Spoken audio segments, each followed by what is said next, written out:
This isn't cancel culture, it's consequence culture. At least that's what y'all called it when you were getting people fired and getting people kicked off the internet and getting full-on apps banned. We remember Parler because of things that people said on the internet. It's not cancel culture, it's consequence culture. You have your freedom of speech, but you don't have your freedom from consequences. Almost immediately after Charlie Kirk had been shot, Stephen King came out and he went on a full rampage about it, pretty much saying that Charlie Kirk deserved what happened because he advocated stoning gays to death. And he was responding to Jesse Waters. But here's the problem, right? Is that entire quote, like many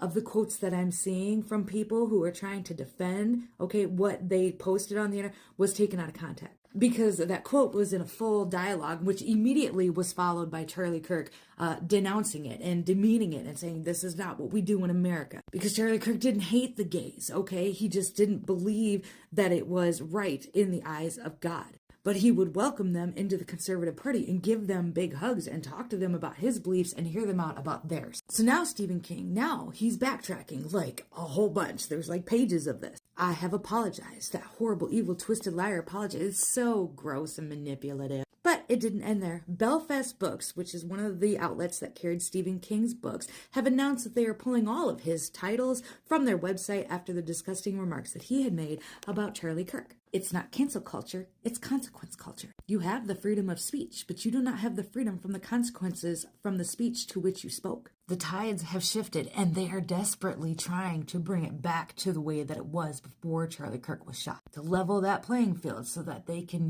it's to make you think that we're right back to the left versus right, and it's the Democrats and it's the Republicans. But we're not going back. We're not going back. Charlie Kirk did nothing to nobody. Those little 30-second clips that you see on TikTok where he's so mean and he's so mean to people, they're 30-second clips. They're a part of a much larger conversation that was happening. And if you watched any of his debates in its entirety, you would understand he did not hate the gays. He was not a misogynist. He was not a racist. He didn't hate black people. He welcomed them with open arms and tried to get them to understand where he was coming from and then hear them out to try to understand where they were coming from to see if they could find some middle ground. He was one of the very few people out here that were actually doing that. Charlie Kirk was a messenger from God. He was sitting at the table with the lepers. He was a better person than I will ever fucking be. I can tell you that right now. Because some of the ways that I've seen people treat him, I would have lost my ever-loving mind. And what you are seeing online right now from the people that are celebrating his death is the consequences of an entire generation